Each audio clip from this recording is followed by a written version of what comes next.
din sa mga pterodons. Di pwede dun. Buddies.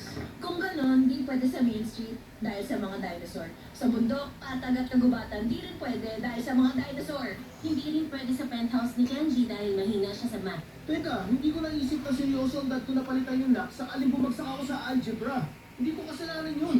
Hindi, kasalanan mo talaga lahat yun. Okay, eh ano naman? Puno ng mga dinosaur buong isla. Lagot na tayo.